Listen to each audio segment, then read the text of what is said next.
Greetings, everyone. Welcome to the show that shares with you everything that should be done before saying I do. This is Before I Do live on the Couples Academy Network. My name is Walter Jennings.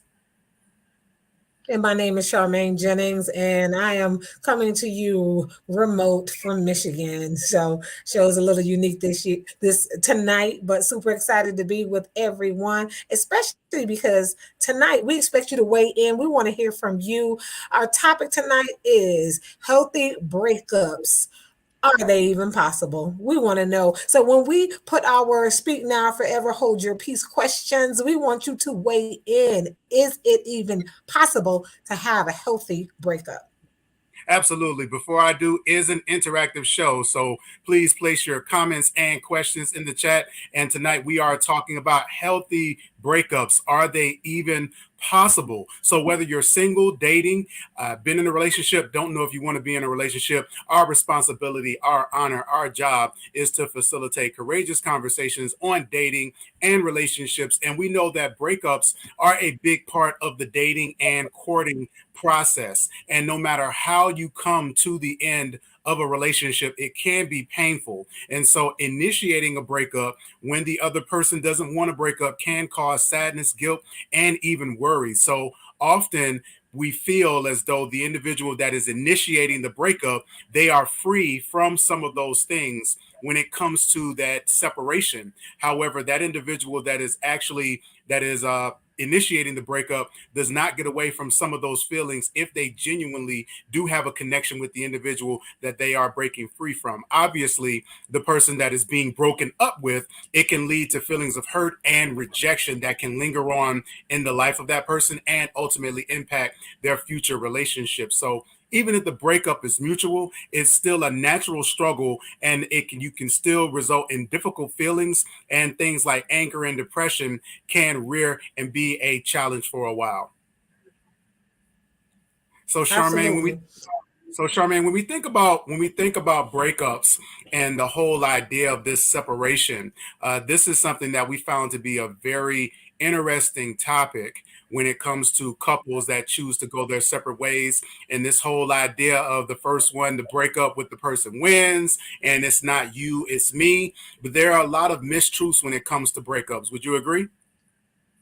Absolutely. And pretty much, breakups can happen for a variety of different reasons. Some of them are external. So some of them are based on the things that might have happened while we were dating, while we were married. And, they've caused some serious challenges. But when it goes back to it, when you know that the person is just you're not in alignment with each other, things have gotten unhealthy, and it's time for us to go in our separate ways so that both of us be healthy apart.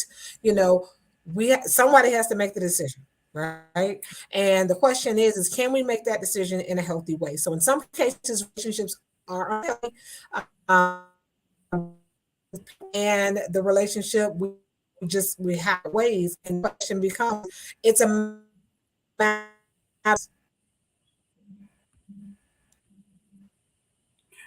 I apologize, everyone. Charmaine is experiencing some technical difficulties. But again, if you're tuning in, we're talking about healthy breakups. And Charmaine, Adrian actually has a really interesting question in the chat. He's asking, is this for divorce, or is this about breakups before getting married? And so, Adrian, that is a great question. So our focus tonight is really on breaking up as it relates to dating, but this is definitely applicable when you talk about a marriage. Some of the strategies and some of the tips that we're going to share are absolutely going to be pertinent when you think about a divorce. Obviously, when we factor in divorce and all of the myriad of different things from a business standpoint, not just emotional and physical, that occur with when that separation takes place, there's a lot of different layers that are involved when you talk about a divorce. But there are some things that we're going to cover tonight when we talk about having a breakup in a dating relationship that are going to definitely apply to divorce. Mhm. So, Charmaine, you were talking about some of the things that can lead to a breakup. So, what are some of the things that can lead couples to coming to a place of feeling that they need to separate from one another? I think it goes back to health. When it becomes unhealthy for one or both of the individuals, um, unhealthy physically, obviously, unhealthy emotionally. So maybe it is not, this relationship is taking more than it is giving, meaning there are more withdrawals than there are deposits. Mm. And so we want to make sure, and not, not in the selfish way, but literally emotionally, I find myself more than not being sad or having anxiety or fear or being depressed more than I am experiencing joy, happiness, fulfillment. And so when you do kind of a T chart and you kind of weigh the benefits and the barriers, you should have way more benefits than barriers on that list for whether this relationship is physically healthy, emotionally healthy, or even mentally healthy. Absolutely. And Charmaine, even in that, it's important to remember that when there is a breakup is a separation.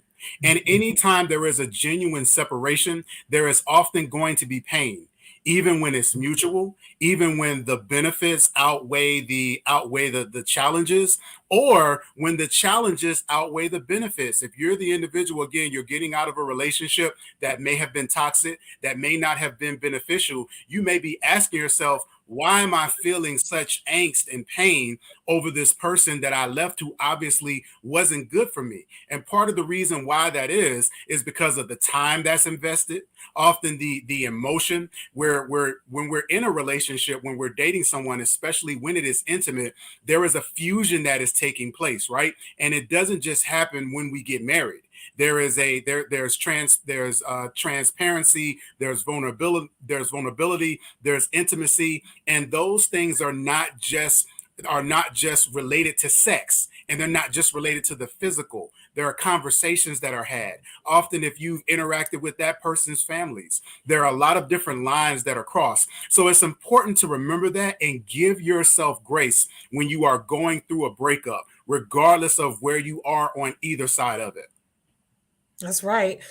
Grace, that is a word right there. A whole, we absolutely need the grace to, and with grace comes patience, it's not just a matter of that, but when getting over a breakup, not only do we need grace, we need to also make sure we are especially kind to ourselves in those moments.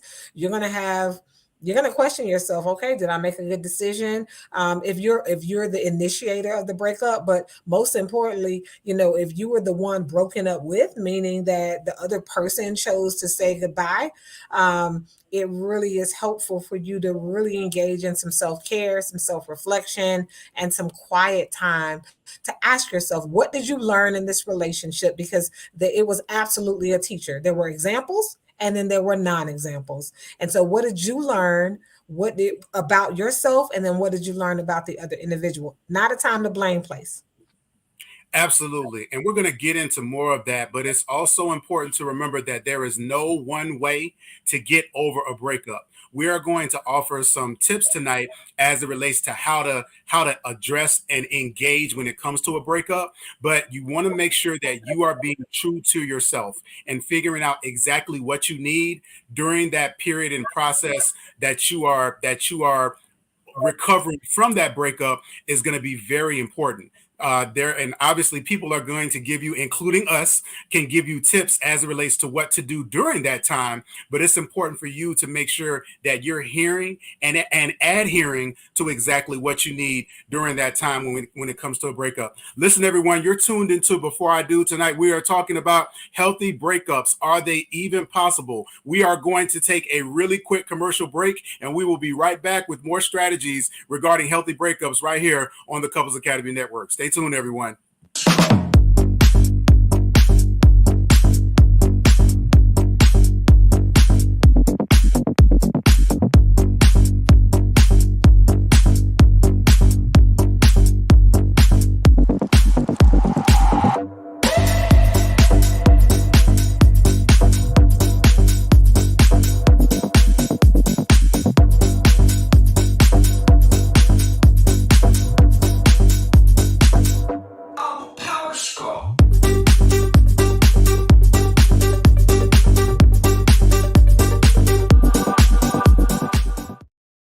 right, everyone, welcome back to Before I Do. Tonight we are talking about healthy breakups. Are they even possible? And Onyx chimed in and says, I finally catch a live, but I'm at work. I saved it and clicked like on it, so I'll remember to watch it later. Thank you so much for doing this video. Thrilled to watch it. Have a great night. Onyx, thank you so much for tuning in and for recording it. And we hope that you enjoy this. Absolutely. For those of you who may miss an episode of Before I Do, we absolutely are available. We encourage you to check out our library. We have some very interesting topics that we've gone over the past year, and tonight is no different. We're talking about healthy breakups, and our first Speak Now question of the night is a really interesting one. We asked the question, what are some things that make a romantic breakup toxic or problematic in your opinion? We're talking about things like an individual that may not want to let go, an individual who may want to become defensive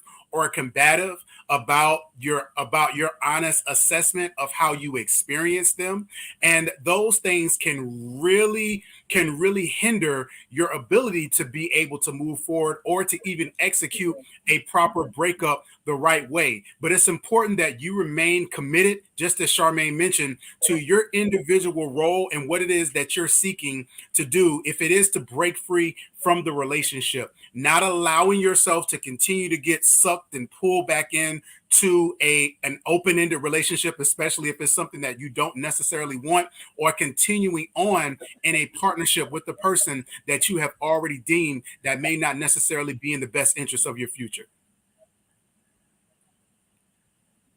Charmaine, what do you say in regards to some of the things that may make some breakups toxic or problematic in your opinion?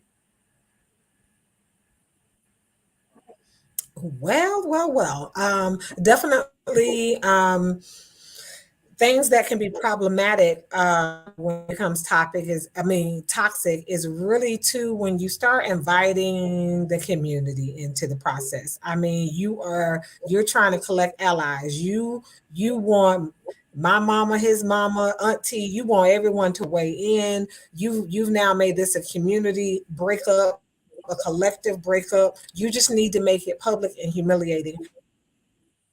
And so now you're ushering their emotional weight and baggage of the breakup as well. And so to me, that can be more toxic. It hurts more people. And we definitely have to be mindful, you know, to really handle this sense of dignity and respect. Absolutely. And that's a great point. And essentially, that is the definition of toxic, something that becomes hazardous and dangerous to other people. When our behavior is such to where the way that it is administered becomes a hazard to others, then it is thus toxic. So again, that's our first Speak Now question of the night. Be sure to put your responses in the comments as it relates to even your experiences when it comes to toxic or problematic breakups and some of the things that you've experienced. And we are going to get into some of our tips for how to facilitate a healthy breakup. It is important to remember that when it comes to ending a relationship, it is on you as the individual. You get the choice and you have autonomy in that decision. In other words, no one can make you be in a relationship with them without your consent and without your permission. So when you are ready to break free from that, it's important to make sure that you've made the decision. So Charmaine, you want to share our first point when it comes to important things to do when you're talking about how to break up in a healthy way? Absolutely. I'll tell you, there are going to be a lot of people who might disagree with this first one, but according to psychology today, number one, what to do in order to have a healthy breakup. The first thing is in person, whenever possible. I want to say this, and I want to, this is under the understanding to have a healthy relationship. So we're not talking about if you experience physical abuse or aggression or whatever. Let's say that you have had a somewhat healthy relationship, right? But you realize, or your partner realize that, you know what, I don't think we're good good fit, right? So this is under the guidelines that your relationship was healthy, but you guys just realized you're not for each other. So I want to make that clear, because if you've been in an unhealthy or abusive relationship, this number one would apply. Okay. But number break up in person. According to psychology today, it is essential that we show the relationship, we show that the relationship was important to us. Sit that person down. It provides that dignity, that respect. It allows for a little bit of conversation. And it really just provides personal touch that, you know what, this relationship mattered to me, but I'm in this moment. I definitely have to be open and honest that I think it's time for me to move forward, and and to just truly be truthful and transparent with the person. It eliminates confusion. They are not caught in a text message of, when you break up via text message, they're like, okay, well, why? It's just, I'm done with you. And sometimes and obviously things get lost in translation. So words, we can't really define the intonation, like that. There's things, breaking up in person, really you can have a better way of showing the other individual respect, and to show that the relationship was important enough for me to at least tell you in person. Absolutely. I completely agree, Charmaine. And number two is along that same lines and is continuing on exactly what you mentioned. You want to make sure that you're honest about your feelings and your reason for the breakup. You owe it to yourself to be honest with the individual that you're in a relation that you were in a relationship Mhm. with. Again, share with them how you experienced them. Now, that's important for two primary reasons. The first is that it allows you to say everything that needs to be said, and to ensure that to make sure that you are able to kind of clear your closet and to effectively communicate with them how you experience them. The other really important thing that it does is it arms that person with the privilege of knowing how you have experienced them in an intimate relationship. So many times individuals are going from relationship and date to date and person to person, and they're making the same mistakes, they're having the same challenges, they're having the same problems, because no one has stopped to take enough time to share and be honest with them about how they are experiencing them. And yes, it can be difficult, and absolutely it is that person's responsibility to sometimes dig and push in as to why people may be walking away. But unless they have someone on the opposite side that is willing to have that tough, courageous conversation with them, we have to be careful that we're not arming individuals to go on and to hurt someone else because they haven't been informed about how we're experiencing them.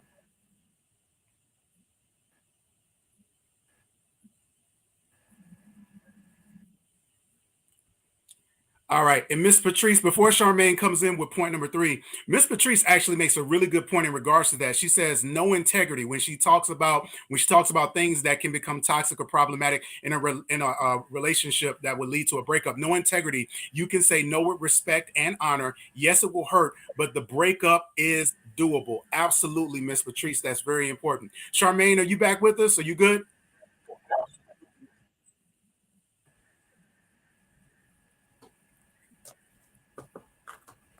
All right. I think Charmaine may still be having some technical difficulties. Charmaine, if you hear me and you're good, you can go ahead and just jump in whenever you're ready. But point number three is to make sure that your actions align with your intentions. Now, this is a really important one because people will often want to break free from a relationship, but they're still connected to that individual. They're showing up physically, they're showing up emotionally, and there are still certain benefits that they make privy to that person, even though they have said with their mouth and communicated that they do not want to be in a relationship with them. So you may want to consider cutting off contact with that person for some time after the breakup to allow some time and room for you all to settle into this idea of life and individuality without one another, and to also show respect for your partner's feelings and for your feelings as well.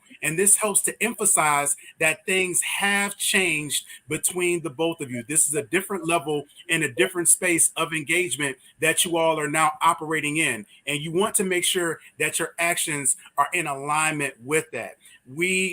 Uncertainty in a relationship can really lead to some of those toxic and problematic behaviors that we discuss. When an individual feels like, well, they say they don't want to be with me, but they're calling asking me for money. They say they don't want to be with me, but they invited me to this particular event or certain thing that they're doing, or it's a certain time of night, and they say they don't want to be with me, but they're calling inviting me over. So we want to make sure that again our actions are in alignment with our words when it comes to the breakup. Yeah, I would chime in with that to say I will admit tip number 3 about making sure your actions intentions. I'm a little old school. Maybe it's not old. I think it is a common culture that people break up, right? Well, people first of all they start dating, then they break up, and they says, "Well, let's be friends." And I often ask the couple, "Were you ever friends?" Like a lot of people go into this romantic relationship not first having a friendship, not first having a genuine interest in each other that are not romantically influenced. But then all of a sudden, after the relationship, we're just going to pretend like we can be friends. Like we actually can only be genuinely invested in each other in a non romantic way when that never existed. And so I will definitely caution you to ask yourself, can you really be friends with your ex, in a non-romantic way when you never, if you've never experienced that. Let's not be in denial on the back end of the relationship and act like a friendship can develop and exist with boundaries and clear expectations if that never occurred on the front end. And another thing, our second tip that talks about being honest about our feelings and the reasons for the breakup. That this is the most difficult thing. There are individuals who will go through the duration of a year and have maybe 2, 3 breakups and never the lesson that they were supposed to get. And so I advise each of us, we all play a role in all of our relationships, be it romantic, friendships, family relationships. We all we have to make sure that we're not missing the teachable moment, right? If we truly care about people and we want them to grow and be their best selves, the best gift we can offer them is to let them know how we have experienced them. Now, and you want to do this in a way that definitely promotes dignity and respect, but you want to be honest, right? My favorite GIF image, my animated image is, I love to say this, is the Homer Simpson GIF where he kind of fades into the bushes, right? Most of us want to just fade back into the bushes instead of really, and would rather avoid that difficulty and just, you know what, I'm just moving on to the next person. And this person can go 10 years doing the same thing in relationships to the next 10 people when you could have literally experienced them, give them that opportunity to grow and possibly change their process. Absolutely. And Charmaine, you actually are alluding to our next speak now question. And I know this is one that definitely tugs at your heartstrings. And it is, what is your philosophy regarding your ex-partner? So with the individuals that you break up with, can you be friends? Do they no longer exist? How do you conduct yourself when it comes to the individuals that you were once in a relationship with? And I know that Charmaine, you are very adamant when it comes to the individuals. Your philosophy when it comes to your ex-partners is that no, we can't be friends. We need to go our separate ways and be separated. And so I know for me, I subscribe to the notion that I'll see you when I see you. So you don't have to worry about me coming around. You don't have to worry about me calling. But I want to remain civil and cordial. And to be honest, what I've experienced is that with a lot of these Mhm. individuals that I've seen in my life, again, it's almost like we both pretend like us dating didn't happen, which can be a bit painful, but it seems like a coping Mhm. mechanism to help us both navigate that experience. So, again, this is our second Speak Now question of the night, and we want to hear from you all. So, what is your philosophy when it comes to your ex partners? Do you believe that you can be friends, or are you friends with any individuals that you have broke off relationship with? Or do you treat them like like they never existed, like you never dated them, like they're just a person on the street, as the elders would say. So with that, we're going to take a really brief commercial break. We'll be right back with more Before I Do, and we are going to get into, we talked about the do's, we're going to talk about the don'ts when it comes to healthy breakups right here on Before I Do. Welcome to the Couples Academy app. The Couples Academy app is your go-to hub for how to do marriage right. Get started with our app today by perusing our amazing features that conveniently allow you to connect. This app is packed with powerful content and resources to help you grow and stay connected. With this app, you can watch our messages, find marriage resources, watch, listen, and read the real-life stories of restored couples, sign up for events, read articles and blog posts, stay up to date with push notifications, share your favorite messages via Instagram, Facebook, Twitter, or email, and download messages for offline listening. For more information about the Couples Academy app, go to couplesacademy.org. Welcome back to Before I Do. Tonight we are talking about healthy breakups. Are they even possible? And again, our second Speak Now question of the night was, what is your philosophy regarding your ex-partners, your ex-boyfriend, your ex-girlfriend? Can you all be friends, or do you treat them like they no longer exist? Charmaine, I know that you have a very strict policy when it comes to your ex-partners. You want to weigh in on your philosophy? Absolutely. First of all, please understand that I do believe this is possible. I believe this is possible for two individuals who really understand boundaries, two individuals who are able to regulate their emotions and they truly have dealt with their emotions in a healthy way. I absolutely believe you can be friends with an ex. We've seen couples who have their relationship has ended in a divorce, right? And they've become great friends, right? And they've both moved on. And so I know it is absolutely possible. I question the couples who they didn't build the friendship on the front end. And now the relationship is over. And we want to pretend like we can start to build this friendship now when it's always been romantic. It's always had some of these soul ties and entanglements involved. And so those are the relationships that I really challenge our clients to say, look, just give yourself some time to really process where you are with this breakup and this separation. Make sure that you know that you're healthy and that you actually can be friends. Absolutely. And this actually alludes to Adrian's question at the beginning when we talk again about divorce. Obviously, if you have business interests and dealings together, if you have children together, there is going to need to be some type of amicable. You want to at least pursue being amicable with one another, being in a place where you can interact with one another and be civil. And so you want to make sure that you're establishing what does that look, feel, and sound like. And so be sure to tune in next week because we're going to talk about healthy boundaries. And that is something that is very important in helping to cultivate that relationship, especially after a breakup or after a divorce. What are the rules? What are the principles, the things that we need to have in place in order to make sure that we are healthy and whole for our dealing because of the children that we have between us?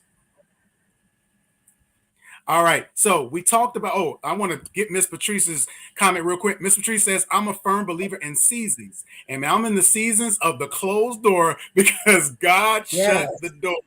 I do not have the bell with me, but I know that if Charmaine had the bell with her, she would be ringing it right now. We are a firm believer in seasons as well. And Miss Patricia, Miss Patricia, that is an excellent, wise quote, because again, this is about understanding and knowing yourself. Maybe you are in a season and a place right now with that individual that you are not necessarily able to be friends with them. And so there's a period of separation and a pulling back, but also that door may open so that you may be able to at least reconcile what that relationship would potentially look like. And so absolutely, completely agree with that quote. All right. So we talked about. So I have a secret to tell. Uh-oh. Tell the truth, shame the devil. I have a secret to tell. All right, so I'm in Michigan, so it's a little delayed here. Apologize about the delay, but I'm gonna tell you, I have a secret to tell. Did you all know, fun fact before I do fans, that Walter and I actually broke up? We had a breakup, and definitely we experienced some of the non-examples. So we can talk about Mhm. it because we lived it. As we get ready to go into this next segment, for sure, some of these things happen in our next segment. And interestingly enough, we want to know how you responded to it. Now, clearly, we got back together. So Mhm. that's a good thing. But we did have a breakup and we experienced some of these things, right? And it really is germane and unique to your partner. So before we go into the what not to do, again, we want you to really think uniquely about your partner, who they are, who you are, some introverts, some extroverts, right? How public or private are both of you, things like that. So we want you to really think about the uniqueness of the individual before we go into the what not to do.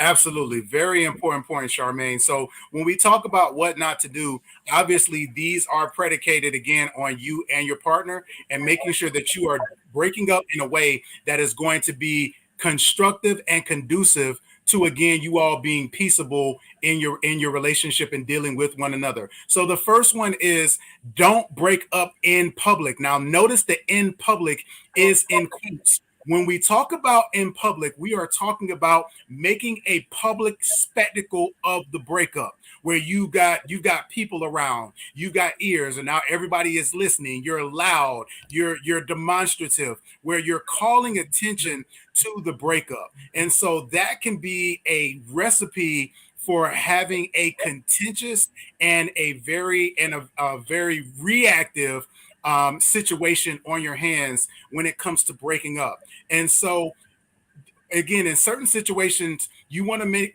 you want to ensure that it may be in a public place where there are other people around, but it's being done in a way to where again you're not making a spectacle of it.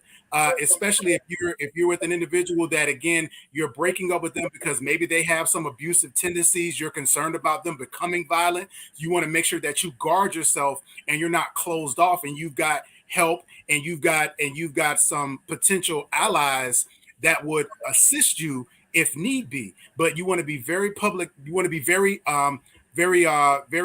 adamant about ensuring that you're taking into consideration the environment and the atmosphere that you're setting yourself up in before you break up with your partner.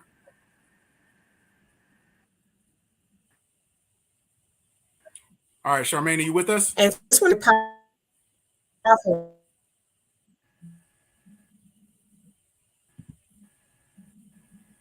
All right, can you All right. guys? Yeah, we got you. We got you.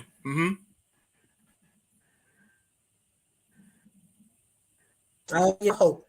All right. So if you're certain that you need to break up, it's better to make sure that you're clear about that and not leaving anything open ended. So this includes no breakup sex, which only confuses the issue for both of you. This includes being a boundary, possibly telling them, hey,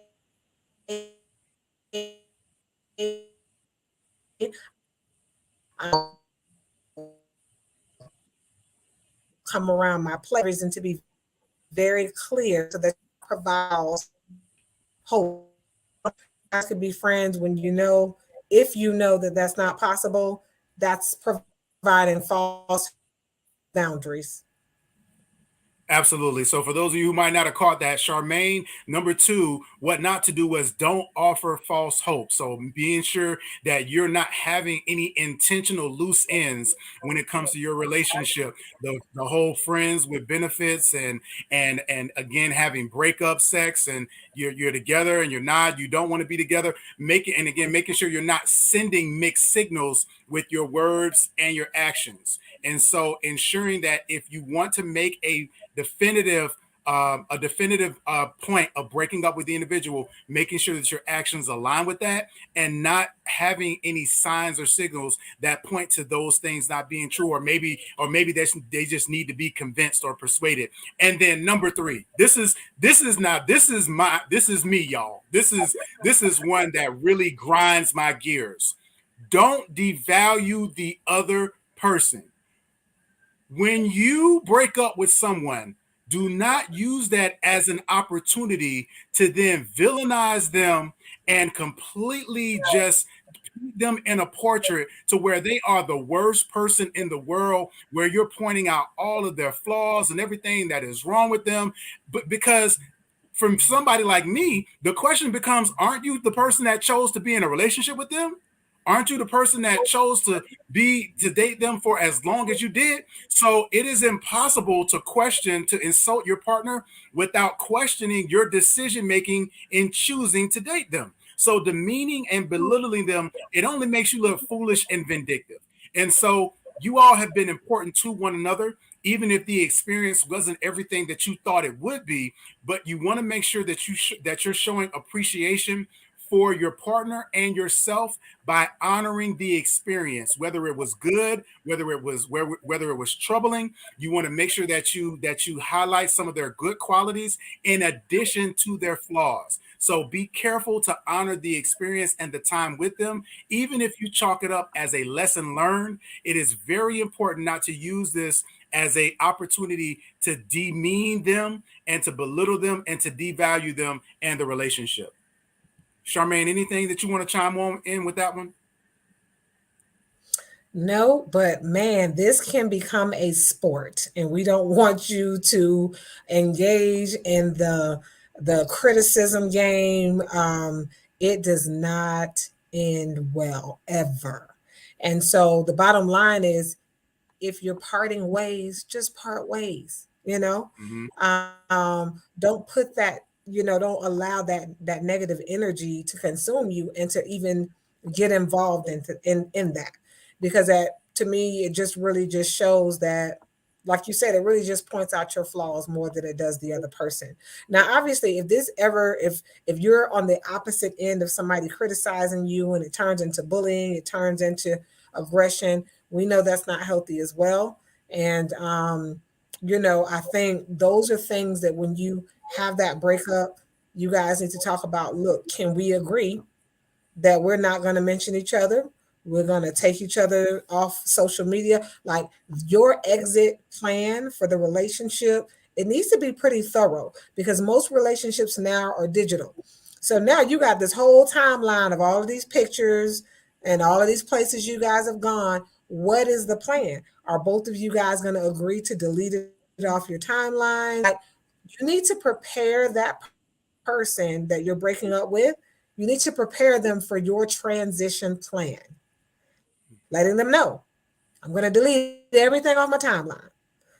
I'm going to block you from calling me because I don't want to talk to you. I don't want you talking to my family members or coming by my mama's house. Like, you want to be very clear what the rules of engagement are in the transition plan. Okay. And that way there's nothing to really, there's not false hope, and there's clarity provided for all parties. Absolutely. So everyone, thank you all so much for tuning in to Before I Do. Be sure to like, share, subscribe, and check us out next week. Again, we're going to be talking about healthy boundaries. And Charmaine, you said, what is it called again? What's the term called again when it comes to bombing or something? Oh, love bombing. Yes, love bombing is someone who everything that they do is because I love you. I'm gonna pretty much, you need to give me all your passwords on your phone because I love you. You can't hang out with your friends because I love you. You don't need your friends. I love you. Love bombing is really using a person using their love, quote unquote, as a reason to box the other person in, to exert control or dominance over them. It really boxes them in and shrinks that person's value. And usually the beginning stages of emotional abuse. Absolutely. So everyone tune in next week. Be sure to check us out for more Before I Do. Also, be sure to book us for a session on couplesacademy.com. And for more information, be sure to download the Couples Academy app. My name is Walter Jennings. This is my beautiful bride, Charmaine Jennings. We are your Couples Academy practitioners, and this has been Before I Do. You all have a great one. We'll see you all soon. Good night, everyone.